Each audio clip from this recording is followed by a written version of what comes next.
And it is today that I realize what that trust must mean to you, to keep all of us in Ulster and Dutchess counties in your consciousness and do the right thing for us. I have real concerns about this takeover.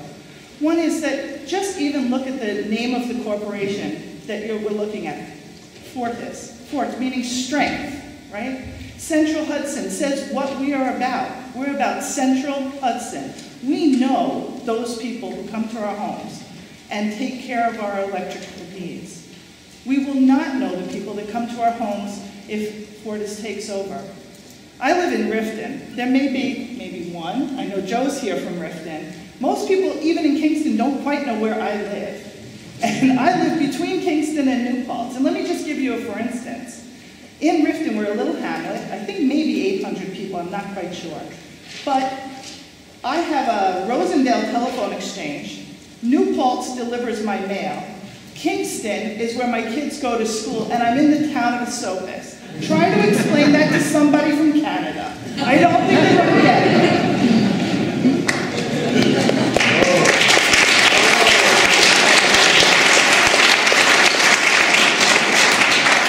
The other thing as a teacher that has always been in the forefront of my mind is informed consent. At one point, the school districts, actually I think it was over in Poughkeepsie, decided to do away with informed consent for parents. And they said, you know what, we'll just sort of, if the parent doesn't want something to happen, they should write in.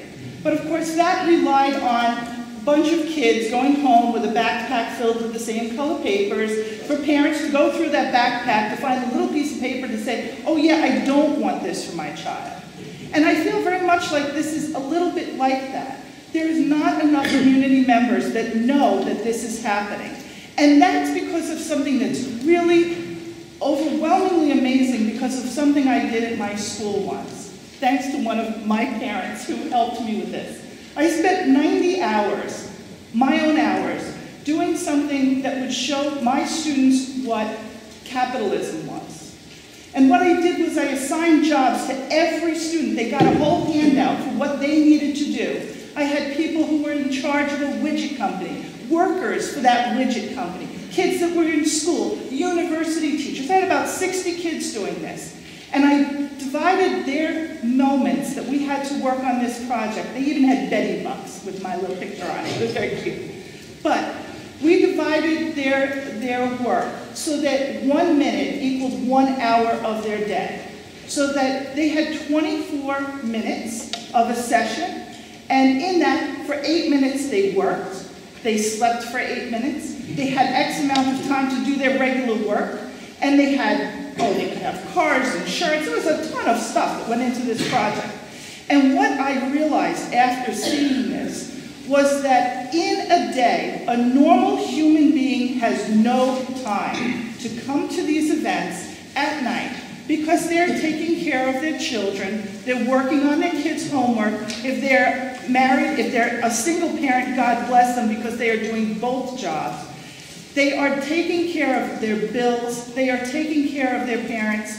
It is only in the last 2 years since I took a leave of absence to assist my 92-year-old mother, who lives now in Kingston, that I have any time to put forth my energy into understanding what is happening in our community, locally and globally. And what I think that we have to be very, very aware of is that not only do many community members not understand this merger or takeover or whatever it would be, they don't understand fracking. Many people have not heard about fracking. They don't know what it would do to our environment. They don't know what it would do to our towns. And I think it's very important that this commission takes the opportunity to make sure that every member of Ulster, every member of Dutchess has heard about this takeover. Because I'm telling you, I am lucky that I'm a member of Occupy Kingston, because it is through that and through their Facebook page that I even learned of this, and I learned of it this morning. And I'm pretty well versed on what's happening in general with our community. But this is appalling that people don't know. So, of course, I worry about the workers who are our friends and our neighbors, that they would have a job. Of course, I worry about our environment. I worry about the rates going up for everybody. It is enormously difficult in this day and age to pay one's bills.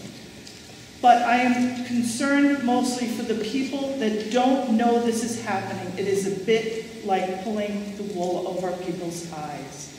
So, given that you are below the word trust, I would hope that you would take that as seriously as I, as a teacher, took the trust of my students, and be willing to extend the opportunity for people to make a comment, and for them to be allowed to know what is happening, and for Fortis and Central Hudson to come here and face the public. Thank you.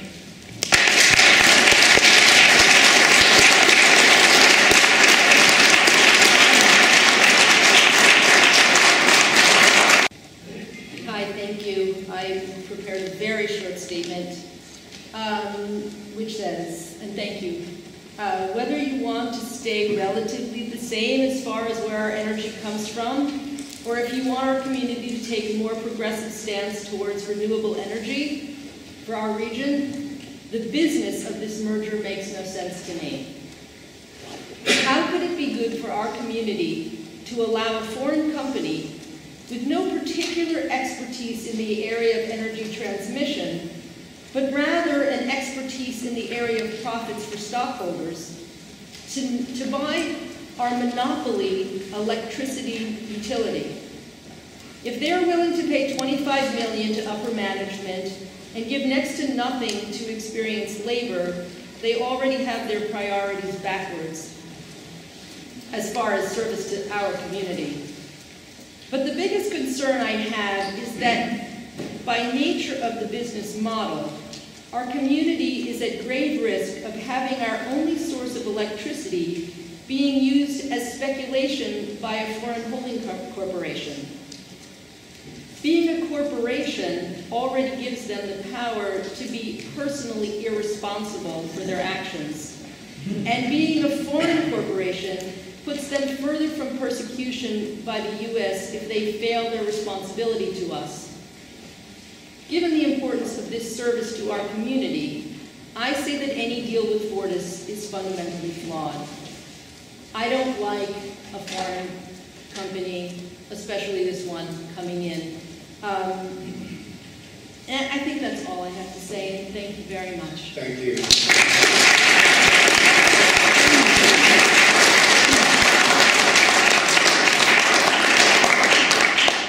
Ellie McKenzie.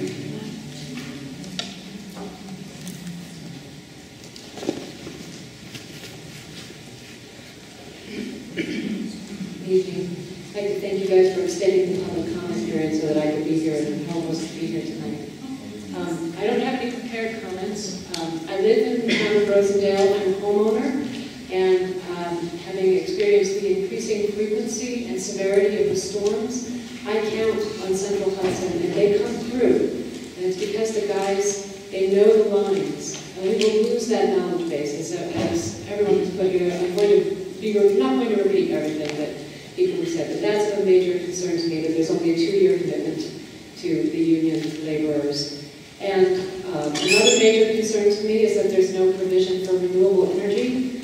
Last year, I made the commitment to put solar panels on my garage to power my house. And working with Central Hudson, with my solar provider, was a smooth, seamless experience. They were very supportive. And Central Hudson pays the highest rate of net metering in the state of New York, so that people like me can make an effort to do this for our environment.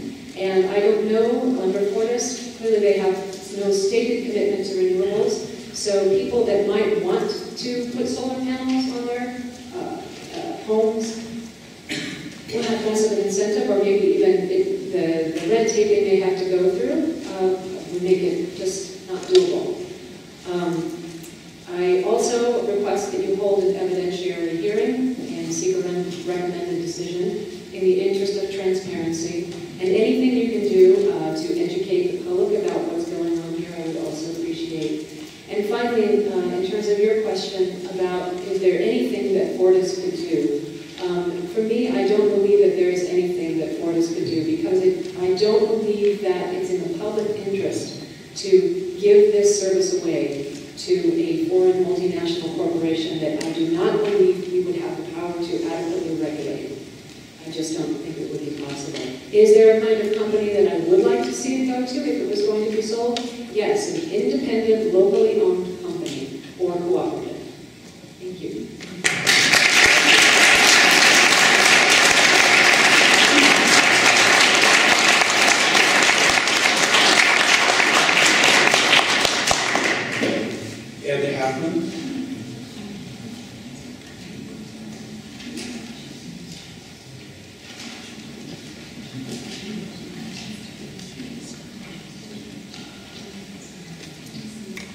Well, it's an honor to be able to speak here. I'm a member of Frack Free Catskills and Sovereign People's Action Network. And our organizations both believe that gas fracking would be a disaster for the state and generally for the earth. And the attendant pipelines, such as NIMARC, are also a disaster in waiting, such as a pipeline that blew up in West Virginia recently and made a tiny little squib in the news. It melted part of I-77 and blew up several homes. Fortis, now I brought a sign and I spelled it with the anarchist symbol. It's not meant to be a scatological reference, although given their commitment to gas, you can take that as you like. You know, people that know me know I'm a kind of guy that believes a little bit of anarchism is good when it comes to our personal freedoms and our private lives. But in terms of the utility and energy industry, which has such an impact on the future generations of this planet, and, you know, a very basic need, that should be moving in the direction of public control, not private corporations, especially remote ones that, thanks to NAFTA, basically can just escape any kind of environmental regs. Oh, that's a restraint of trade, and so they can sue and probably win on that basis. So we will be relinquishing what local control we have in great measure by having a foreign corporation in charge of one of our basic needs. And Fortis in particular has an extremely poor track record. As Amy Trumpeter so eloquently pointed out, their record in Belize is abysmal. They went down there and took over the electrical industry there, the utility there, a population of 300,000, that poor little country. There was a beautiful river valley where Scarlet, and I'm reading from an article that is also referenced on that sign. Bear with me for a few little excerpts from that. There was once a forested river valley where scarlet macaws nested in giant quamwood trees and jaguars roamed, undisturbed by chainsaws and bulldozers. So when Fortis went there and flooded that valley, that river was partially poisoned by mercury, and all that natural habitat and the tourism industry that went along with that was severely impacted. They now have to warn people not to eat the fish from that river because of the mercury, methyl mercury, that resulted from building that hydro station there. And they were supposed to, they made a promise, as they are to us, that they were going to lower electricity rates, and in fact the rates went up. On March 3rd, 2009, following a regulatory review of Belize Electricity's financial performance, the head of a new chief of the Public Utility Commission down there, who, thanks to the previous one that allowed this to happen, was ousted by popular outrage because of all the energy inputs that go into extracting frack gas, and the fact that methane is something like 100 times the greenhouse gas of CO2. Going to be released anywhere from 1.5 to 9% of that leaks, and pipelines themselves have leaks. Moving towards gas which is what Fortis has said they would do, and they're hoping to keep any kind of environmental and renewable standards at a minimum. They've said so. We don't want them. I don't think anybody here wants them, and this process needs to be extended so that the more the public hears about this, the more opposition there's going to be. Thank you very much.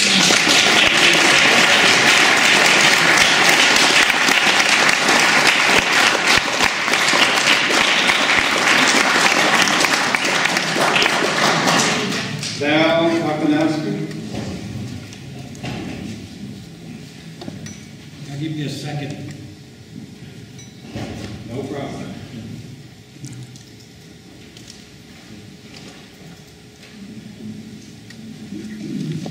Hi, my name is Del Kachinovsky from Pleasant Valley, New York. I missed the meeting yesterday in Poughkeepsie. I'm a Central Hudson employee retiree.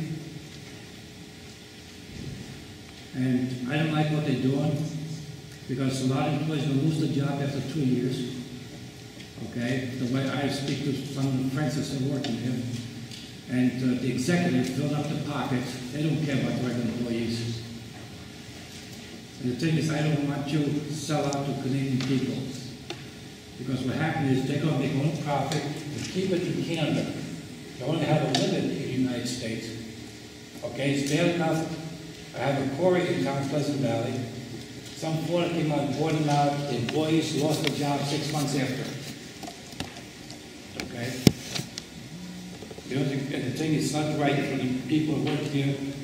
They're going to hire an employee for minimum wages after by about 40. That's not right. Because I know that the employees going to lose their jobs. And the thing is, when I read about it as a news that they have for the employees, I read from them things and I don't like what I see. They fill up the pockets, they want to do it by stock and their stock. They don't, Fortis going to make their own price. And that's not right. We shouldn't keep things in the United States. I am a foreigner, okay? I was born in Russia. I was in a concentration camp. I went through World War II. I know what's going on, and I don't like what the Central Hudson is doing to us. I was a proud person who worked here. I made my living, and my family, I took care, no problem. I'm the only one left in my family. Okay, I'm just like the last one here. And that's it. The thing is, I hope we take a big consideration and stop that selling business to foreign countries. I mean, maybe the Central Hudson comes in, I'm not positive, if they're going to tip somebody up in Albany to sign the papers, that's not right. I mean, I worked hard. I was working since I was 8 years old. Okay? I didn't have a high college education a lot of people have right now that I couldn't afford. We got local people working for local people, and there's no way you're going to beat that. I don't care who comes in here. As far as the history of foreign takeover industry in this country has led to higher costs for the customers, fewer American so bad that it has put some of the trucking companies out of business, and it has definitely raised the trucking rates to all the consumers in this country, no matter what you're buying. Whether you're buying washing machines, cars, or food, it still comes by truck, and you still pay the rate as part of the price. And NAFTA has hurt that tremendously. And NAFTA is going to hurt us with the utility company because, again, we're working under two different sets of rules now. We have the NAFTA rules and we have the state rules. And which one is going to get precedence? My guess is, being they're from Canada, that they're going to get precedence with the NAFTA. And that's going to hurt us big time. As far as I'm concerned, to answer your question, what can Fortis do to change our minds? Nothing. Absolutely nothing. We don't need them. I don't want them. And I think I've heard that several times tonight. So I would ask you, I'm not interested in more hearings. I'm not interested in anything. All I'm interested in is, the answer is no, this merger will not take place. That's it.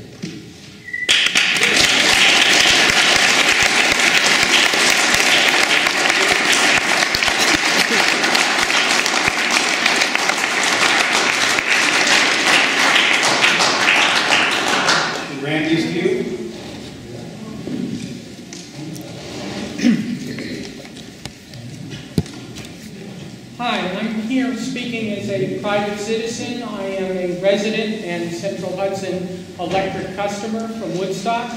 I'd like to first refer to the statement that was passed by the Woodstock Town Board and read here by Jay Wink, our councilman, before. That statement absolutely speaks for me. I believe that it speaks for the vast majority of Woodstock residents.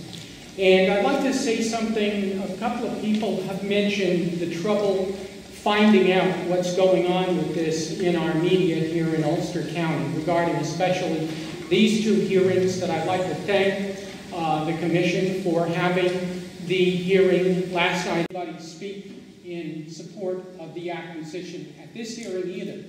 So far, in these two hearings, that case is Central Hudson has to coordinate and work out all technical issues with the other companies, such as Time Warner for cable and internet, for Verizon for telephone, and any other such companies that may come along in the future and need to use this public comment.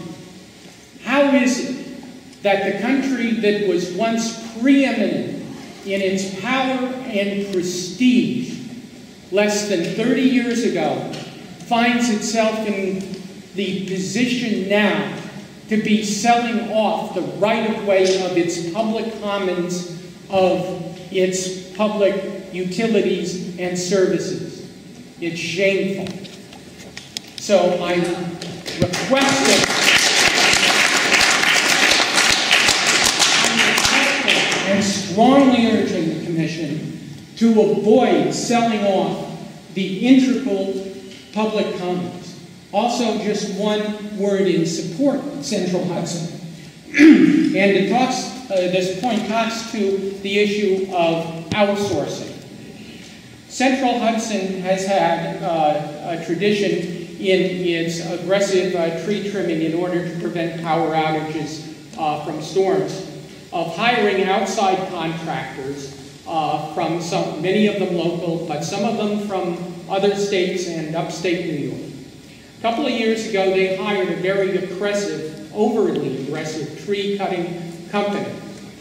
And they came by our property in Woodstock, which is right along the road, and seriously damaged some trees that had no effect over the actual safety of the transmission lines during storms. I called Central Hudson and filed a complaint. And without going into the particulars, all I can say is that I received an apology from the company. I received restitution from the company in terms of replanting trees that had been destroyed by the overzealous contractor. Central Hudson, at least for Woodstock, stopped using that particular contractor to do its trees.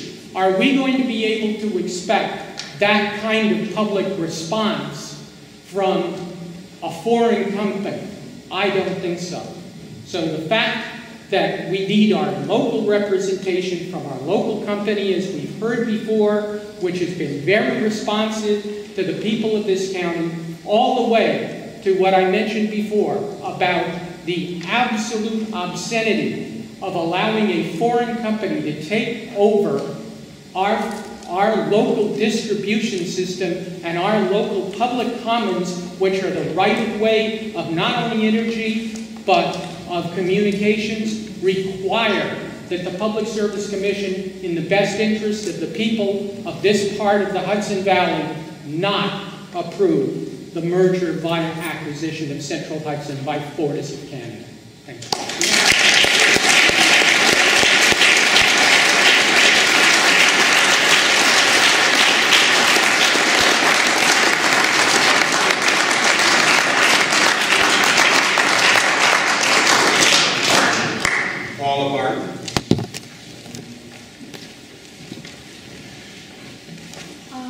I have a public access television show in Manhattan on Community Affairs every day at 12 noon, and also here in Woodstock. And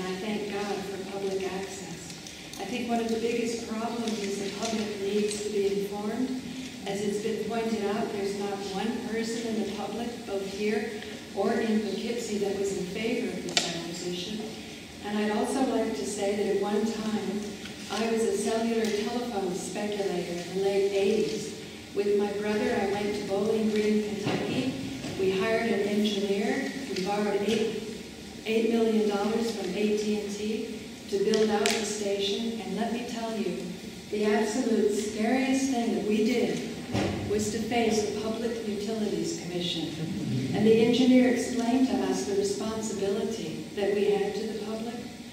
And I'm just speechless that this is even happening in a state that is as great as the state of New York. And I'd say that if you're going to put in any caveat that if it must happen, that we're already a sold and enslaved people, then put in a provision for no smart meters and make sure that there's real contracts and that these monthly payments are not securitized.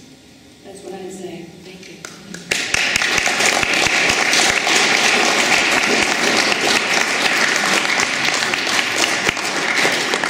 Steve.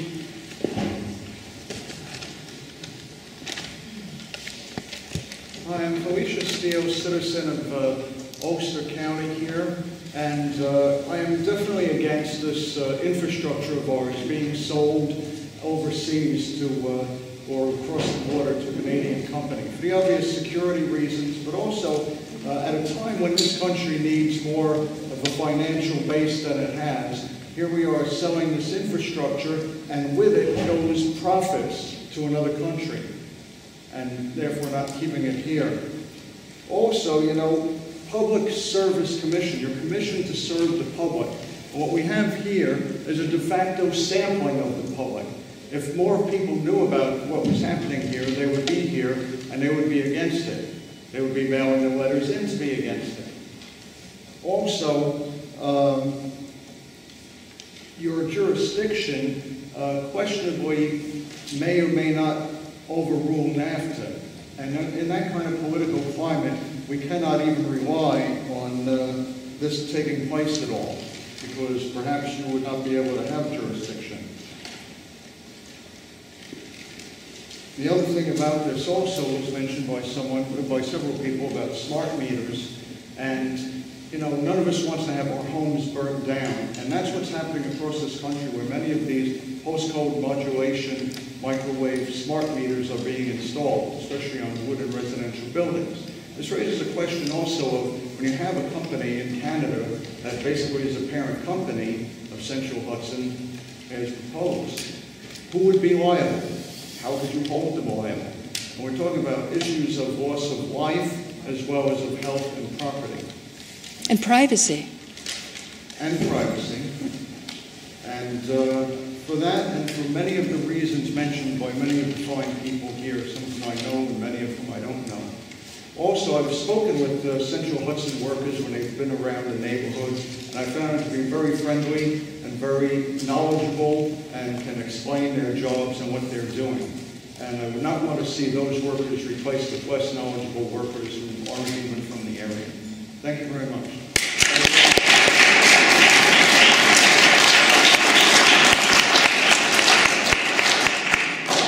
Rosalind Terry.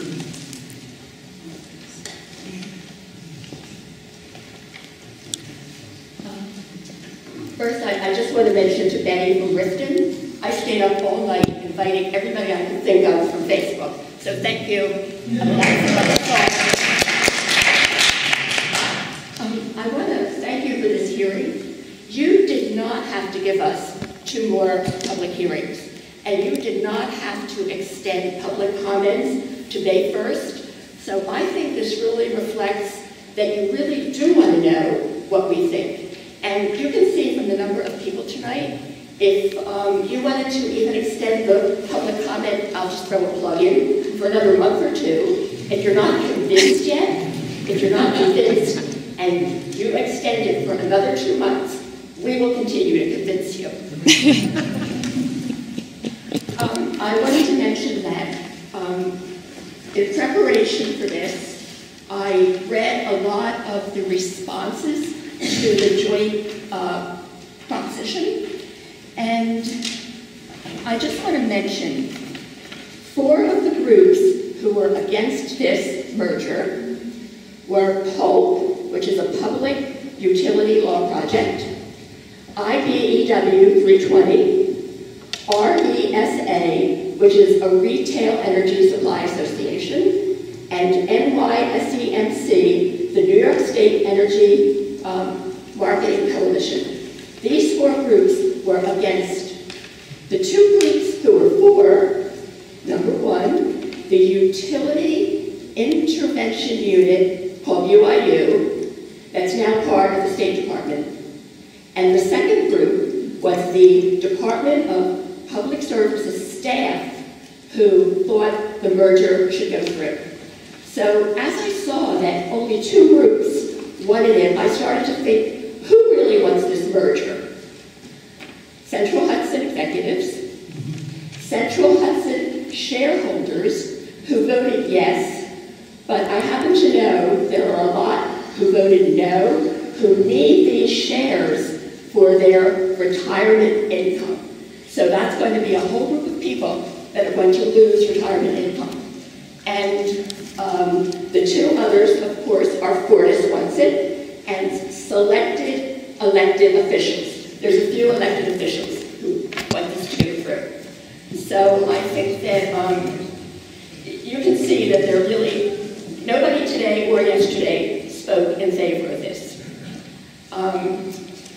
What I did is, I went through all the responses, and I'm not going to go through them here. I'll send in a written comment, the responses that everybody had to the joint proposition. But I want you to know the conclusion that I came up with is there is no net public benefit to the Central Hudson customers. Absolutely none. And I'm not going to go into why, because everybody has been doing it. The contracts are going to be taken to law, to legal court. We just don't know, and I don't think we should trust it. And I wanted to ask if I could submit something. Somebody yesterday submitted an article for public record, and the reason I'm submitting this is it is a key article from the Times Union. Other mergers, there's been a rocky relationship with New York regulators. What I want to say is, they talk about the fact that, other countries own our utilities, but nobody says that the 2 other companies in Spain and London are not part of NAFTA. NAFTA is Canada. So I don't think you can really make a comparison that really counts. And so this article talks about the fact that foreign owners do not take a direct interest or have more than a very general knowledge of the details of U.S. regulatory requirements. So I'd like to give that in for the record. And in conclusion, I want to mention the 2 things that we really want to have are, as people were saying, the evidentiary hearing, and we would also like a public recommended decision, that the public can see what we decided and respond to it. So those are the 2 requests that I have. And the final question that you asked, would anything change my mind? The answer is no. The risks of having Fortis take over Central Hudson far outweigh any benefits. So I do hope that you will deny this. And as I said, if you're not convinced yet, we can find some more people to try to convince you.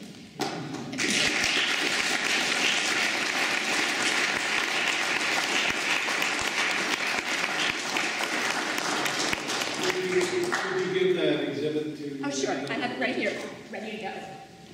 And the article that was submitted as an exhibit last night is already on the Commission's website if you want to see it. Right, this article is from Times Union, and it's called Alternating Currents.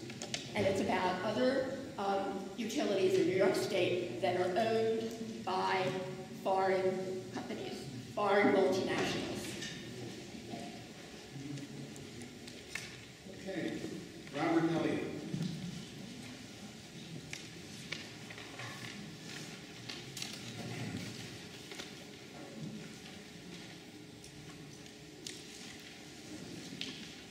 Thank you for letting me speak tonight. I was an employee of Central Hudson for almost 42 years as a lineman. And I would like to see the younger people now that have been... And I'm speaking for myself.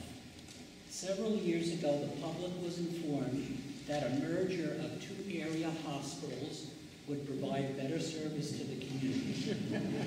There was not supposed to be a loss of jobs. We are assured of similar good fortune by Fortis and Central Hudson.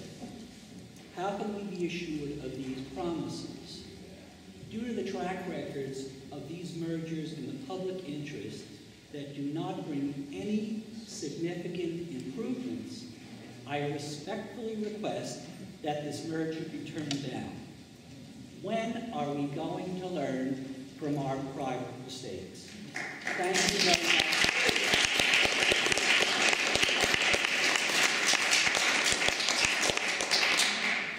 Thank you very much for your time and consideration of the public opinion.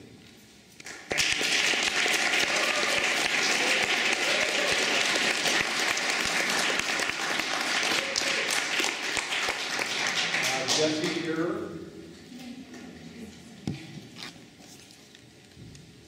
This opportunity.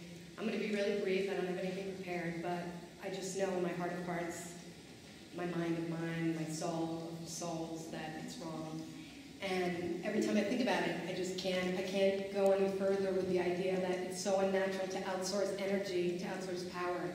I feel like it's metaphorical, but it's also really real. And I just feel like this is a real amazing time that we're having here, where we're able to get the community together and speak up like this. And I really hope that the truth does prevail in this situation, because it seems really obvious that the people who are benefiting from the energy and wanting to create the energy are here. And we like the gentleman said, we need to learn from our mistakes.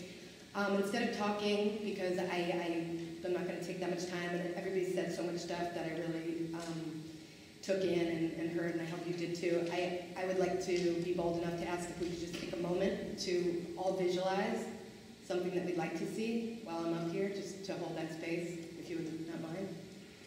So I'm going to do that for a little bit. Thank you.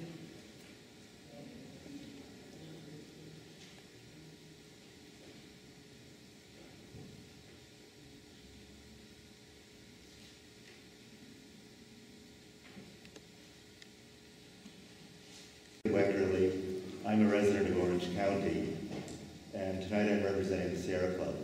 The Sierra Club is a national and local grassroots membership organization committed to the protection of the natural, social, and economic environment that we all share. I'm a member of New York State's Atlantic Chapter Executive Committee and am making these brief comments on behalf of the club. We are very concerned about the sale of the Central Hudson gas and electric utilities. We overlook the gas portion of the operation here, as proposed. We are equally concerned about the cumulative impacts of energy projects that are related to the operation of Central Hudson and to the modernization of the long-distance and local distribution grid for which Central Hudson is also responsible. A major issue is the congestion at the Pleasant Valley substation, just east of Poughkeepsie. The Federal Department of Energy has cited that substation as being one of the worst choke points for transmission on the entire East Coast. The various other projects all interface with Central Hudson, from the electricity from the north and the west down into the New York, New Jersey metro load zones. A major project, for instance, is what was approved today by the Public Service Commission, and that is the Public Service Commission approved the construction of the Champlain-Hudson Power Express cable. That is a long-distance cable market in the Western Hemisphere. Other issue is the new power station in the town of Dover, the Cricket Valley Power Station. That's another 1,000 megawatt plus power station. The power from that will be delivered into the Pleasant Valley substation for a connection to the Central Hudson, Con Ed, long-distance transmission lines that go from the Albany area east of the Hudson into the New York City metropolitan area. That new source of power will already overload an already stressed out substation. What is Fortis going to do about that? What is Central Hudson going to do about that? Has this utility to be an attractive acquisition target so that their own golden parachutes, termination payments, change of control payments would be particularly lucrative for themselves. This is not an unusual phenomenon. A few weeks ago, I participated in a very important international operation as New York evolves toward what I call the EPRI model, the Electric Power Research Institute model of subgrids, mini-grids, and microgrids. What we used to call distributed generation, DG, as you distinguished authorities know, is now called by EPRI and others across the industry DER, distributed energy. Sell many of our power plants, so basically, yes, we purchase most of the electricity that we deliver to your homes. Paul, I want to say right now, I've turned a camera on and I'm pointing it at what you're saying because you're saying important things. And I have a television show. I go on Community Affairs every day at 12 noon. And so could you, and I've also got my husband here. Joe, how can I say this more clearly for the audience? Joe is more clear than I am. Speak up. She wants to buy from the source, whoever it is that has the cheapest rate, and not go through all these other people that are just going to keep tapping on. Now, you said that you produce 20% yourself, right? Well, first of all, we're talking to Con Edison, right? Are you Con Edison? Yes, we're Con Edison. So definitely you're Con Edison. How do I know that you're really Con Edison? Well, you called the customer service hotline for Con Edison. Okay. And I was telling you on a recorded line that this is Con Edison customer service. Okay. Now explain to me, why can't I just get a contract with Con Edison? What type of contract are you speaking of? That I agree to buy electricity at a certain rate from you, and that every month you give me electricity and every month I give you money. And as long as you give me electricity and I give you money, we do business together. That's because our rates are never the same. Our rates change every month depending on the season and depending on the demand for electricity. And so that's why you purchase, as I was saying earlier, about 80% of the electricity delivered from outside sources. So the rates are never going to be the same. We don't offer fixed rates, but some of these outside ESCOs do. I'd be happy to send you a list of all of them. Well, Con Edison does not, we don't offer fixed rates. It's against our regulations. I'm not asking for a fixed rate. I'm asking for a contract. But we don't, the contract you're speaking of, we don't have. Why not? Well, we have something called level billing, but that's still, you're going to be paying for the amount of electricity that you use. But you would at least have a set amount that you pay each month. And then at the end of the 12-month period, you'd come to whatever the difference was, whether it was a credit or a balance. Okay. We have something like that in place, but that doesn't affect the rates at all. Right, and that's not my concern. My concern is, how can you do business without a contract? How can we do business without a contract? You have an account with Con Edison, okay? And every month we bill you for electricity that you use. And you now, who get starts? a copy of the bill. Now, hang on just a second. Paul, slow down so I can understand better. You're saying we don't have a contract, we have an account. Who opens the account? You open the account as the customer. I open the account as a customer. Why can't I open the account just as myself with all my full rights? Well, the reason why we can't open a new account for you is because the one that you previously had was turned off for non-payment. Right, and you know why I didn't pay? No, I do not know why you didn't pay. because I found out that fraud was involved, that I was not paying for electricity. I was paying third-party investors, other investors. You turned Con Edison as a third party? No, not Con Edison. In other words, I thought I was buying electricity, but in truth, I was the originator of an instrument that was being securitized, and you turned my need for electricity into a financial instrument. I'm not saying you personally. Of course I'm not saying that. I'm saying most of the employees at Con Edison didn't even know this was going on. Now I want a contract with the source. I want to buy my electricity from the source. I discovered that I was being billed for fraud, that the money I was paying was not going for electricity. It was going for... What specific bill are you speaking of where you feel you were billed on fraud? Well, you are telling me that I owe money, that I'm a debtor.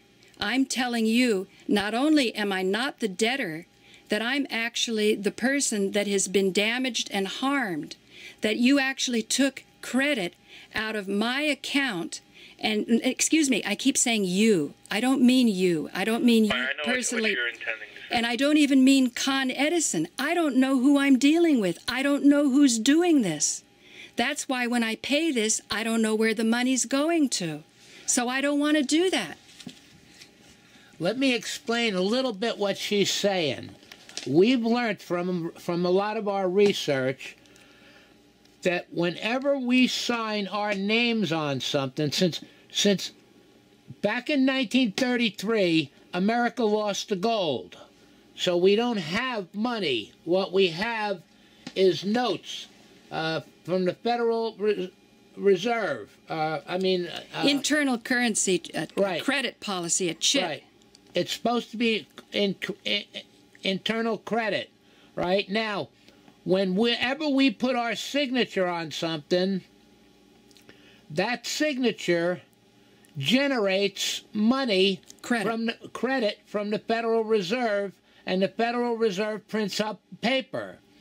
So if we sign a payment to Central Hudson, our signature on that, Central Hudson takes that signature and sends it to, let's say, it finally goes to Timothy Geithner, who's the head of the Treasury, the head of the Federal Reserve, and he pays it. So if he's paying it on our signature, then Con Edison, or whoever, is also wanting us to give them Federal Reserve notes. So in essence, they're being paid twice. They're using our signature. That's what we're saying what she's saying when she says you're securitizing stuff on her signature, and then you're expecting us to pay in Federal Reserve notes. So in essence, that every bill is being paid twice. We can prove this. We can have evidence of this. We can get a forensic examiner to examine it. I just didn't want to pay a bunch of money for such a small amount. But now that the electricity has been turned off, that's where we're going to have to go with this unless we get electricity turned on with proper contracts. We want to give value for value. Now, the next problem is going to be, how do we pay the bill?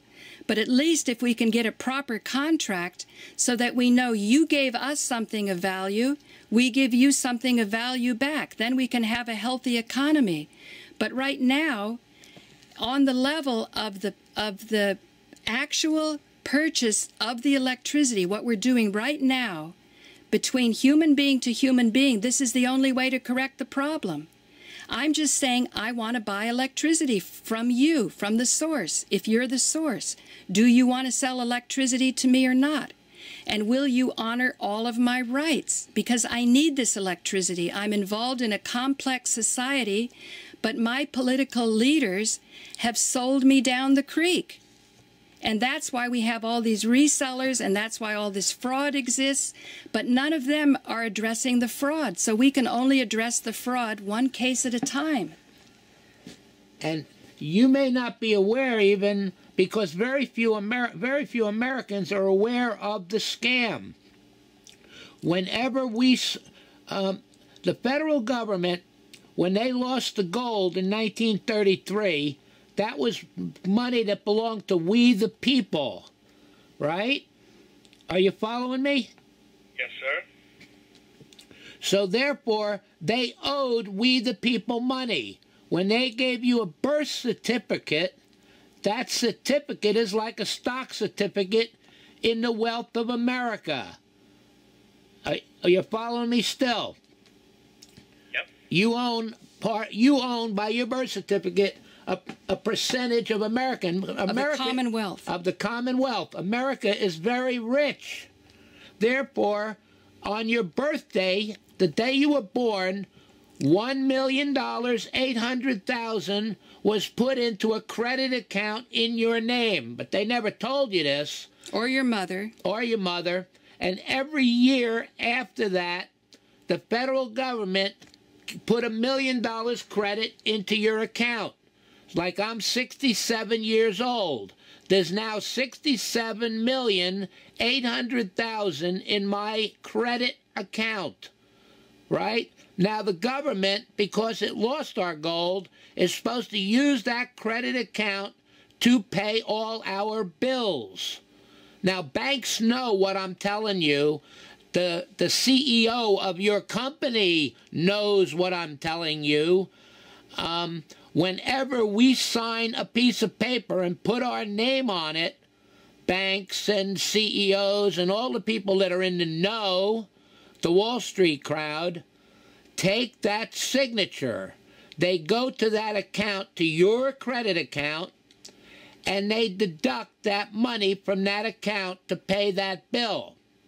But then they don't tell us, the credit card companies, the banks, and all these people, the utilities, the telephone, that the bill has been paid. They then send us a bill saying we owe. Are you following me? Yep. They send us a bill, but the bill is not very clear because And there's it's never fraud. Because there's never any underlying contract, and we want to do it right. We're not deadbeats. We're not trying to take something for nothing. We're contributors. We have contributed a lot over the years. And we can prove it. And we can take this bill that's accumulated now over months and is about, what, $400 or $500?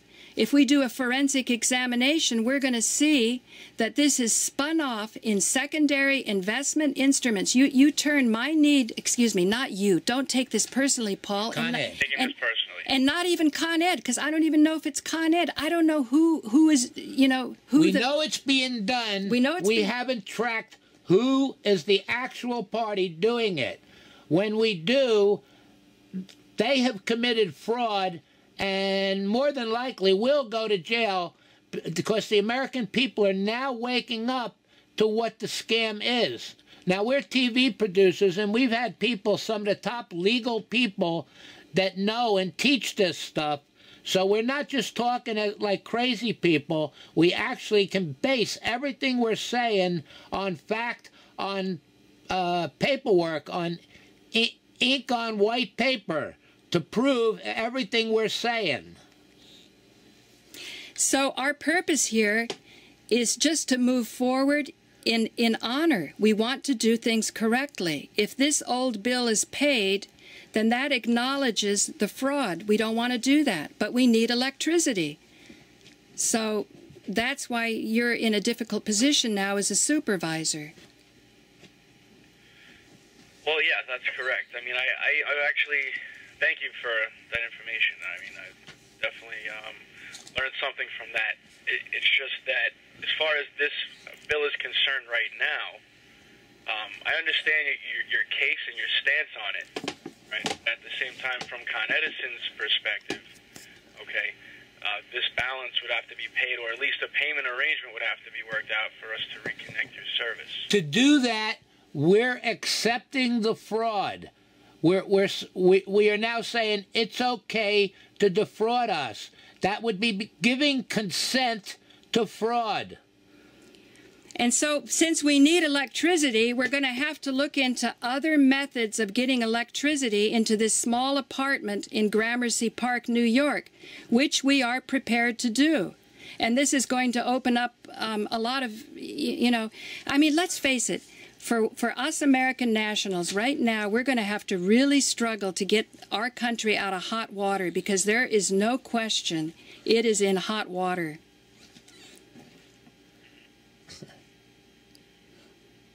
But now, were you given the number to the Public Service Commission?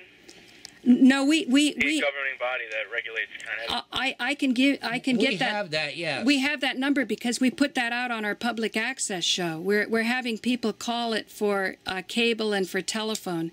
We have other privacy issues, and our big issue also is going to be with the smart meters. That's another thing that's. What was the issue with the smart meters? Well, there's no smart meter in Gramercy Park yet because they're starting with the lower socioeconomic classes, but they are working their way up. And everybody with the smart meter now has information, sensitive, private information going out of their house, which is in violation of the Fourth Amendment. And they consent to it. See, if I pay this bill, I consent to it. So it's more safe for me to have no electricity and to say the electricity company is incapable of giving me electricity unless I get it and open myself and expose myself to fraud. Therefore, I feel I now have been given an open door to start to search for alternative energy sources. Not, free energy devices. There's about 5,000 of them. They're all locked up for reasons of national security, the patents. So alternatives exist. And I say, Paul, I'm talking to you as a fellow community member because all of us real human beings have to sit together to figure out how are we going to get our energy needs met while smart meters are controlling all of our electricity on a jurisdiction outside of the country. Like even now on this telephone conversation, I didn't realize that Con Edison was not the source of electricity. That's a big deal. Why has the mainstream media not told this to people? That's absolutely alarming. It's public knowledge. I mean, we were considered somewhat of a monopoly in the late 90s, and we were forced to deregulate. So the way we did that was selling most of our, we still have a few, but we sold most of our power plants. And we still, in the 5 boroughs in Westchester, control the distribution. So in other words, it's our wires, it's our pipes, it's our maintenance, okay, for the delivery. So the delivery you would still always get from Con Edison. But there are other sources in which, some... that's above me as far as where they come from. But most of which are purchased from outside sources. These other sources could have been bought by foreign companies who now supply the electricity for America? Is that the case? Sorry, sir. Can you please repeat that part? You said Con Ed sold off a lot of its... Power plants. Correct. So it's possible that they sold the power plants off to foreign corporations who are now supplying our electricity and billing us? As far as that I'm not sure. So that's why it's critical that we stand up for our rights, because you also, it's not just American rights. Rights exist all over the world. So we have to figure out the jurisdiction here. Let's suppose China bought all those power plants and China's supplying the electricity to us. If China decided that it wanted to fuck with America, it could shut down our grid. Is that not correct? I don't believe that to be the case. No, I said if China owned it. That was an if. You don't believe that's the case, but without a contract with the source, we have nothing in our hands to protect us. That's how important this argument is. And we don't know who's supplying the electricity to us.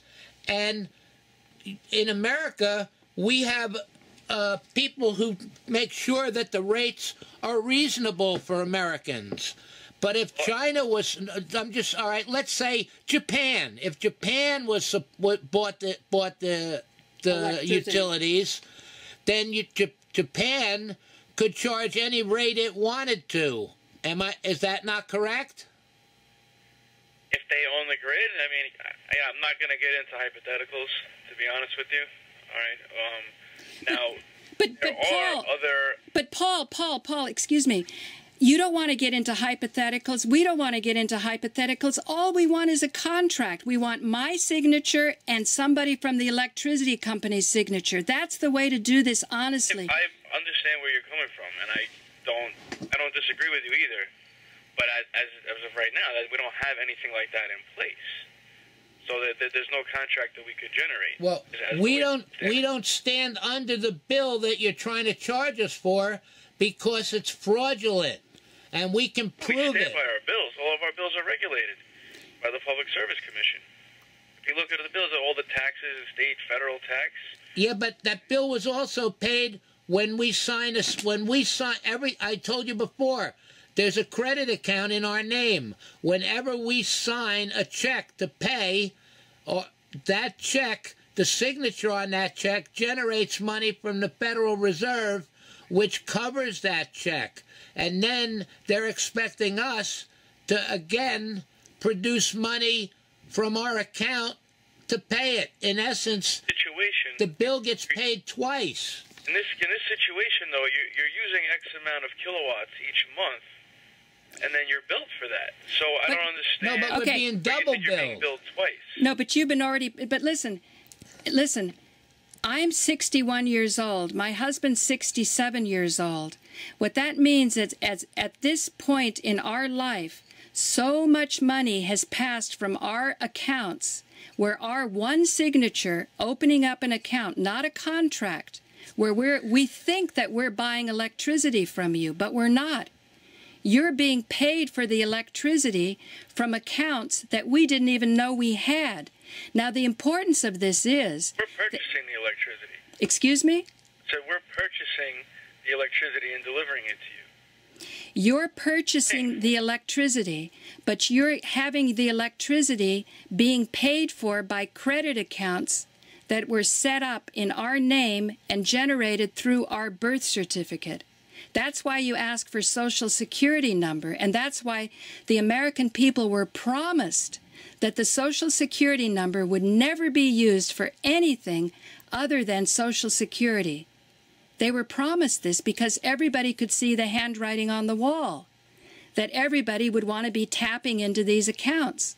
And okay, now, had the economy not melted down, nobody would have ever figured this out. I never would have figured this out. It was just that the bills got so high, I had to start paying attention. Why, when the bills should be getting lower, when our infrastructure is paid for? We're a very wealthy country, and if our politicians hadn't sold us out and had all of the resources, and including the payments going overseas, we wouldn't have to sell off our power plants.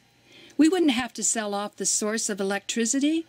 But the fact that we have means that this is how bad the crisis has gotten. This is the meaning of no contracts. A two-party contract is an honorable way to do business. Actually, can we speak to someone higher up than you? Because we can tell from talking with you, you have very limited knowledge in the real scam that's going down. Can we speak to your boss? And I'll pause the cameras and we'll get him on, okay? Hello? Yes, sir. Can we speak to your boss? I could set up a callback for you, so that my boss, when they get in, they could contact you. That's not a problem. Okay, let's do that. Give me the number. Okay, our number is 845. Excuse me, one moment, please. Let me just make sure it's updated. Yeah. And by the way, I'm going to play this along with the Public Utilities Commission public hearing April 18th in the Kingston City Hall. where two public utilities commissioners, I believe, were listening to the public discussing the sale of Fortis, which is a Canadian company. The sale of Central Hudson. The sale of the sale of Central Hudson to Fortis. So be sure to tell your boss that too. Okay, I absolutely will. I'm definitely going to brief him, on our conversation and the conversation you had previous to me. And I want to thank you so much, Paul, because you and the fellow before you, David, were just excellent. And all of the linemen and all of the real workers in Central Hudson, of about 500 jobs of which will be lost, they all spoke, and they spoke very, very well. And we fear losing people like you. That's the purpose of this conversation. Also. I really do understand. I understand where you're coming from.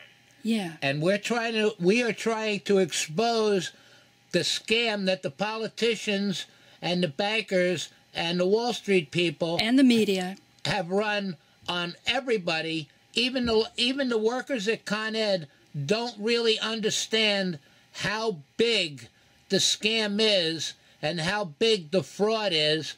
And eventually we're going to expose it. And well, we are exposing it. All of America's exposing it. All of America's waking up and starting to take these same steps. Collect the information, call up the companies, hold them to be honorable, have correct contracts. Let's get America to be known as an honorable country. That's our purpose. What time can we expect to call back so that we can be ready? Well, that's a good question. I would say probably later this evening, probably in 5 or 6 range. Wonderful. Now, for some reason... We go on camera at 10 o'clock, so it has to be before 9 o'clock, because then we have to get prepared. And then Well, you would definitely get a call back, certainly well before 9 o'clock. Okay, good. Yeah. And now the best phone number you said was 845? 684-5269, because then I can put the camera on the speaker. Okay. Okay? Right. So I have that noted in the system, okay, and I'm going personally, speak with my boss, all right, and they'll be calling you back at some point this evening. Right, and maybe we can set up a time for somebody from Central Hudson to actually come into the studio and maybe take calls from the audience. Okay? Well, I can't tell you how to run your show, so that might... No, but I'm saying if you want that, we want publicity with people, just people. This is all about people helping people. She's again, she's getting ready to get off real soon. I'll talk to you for a minute.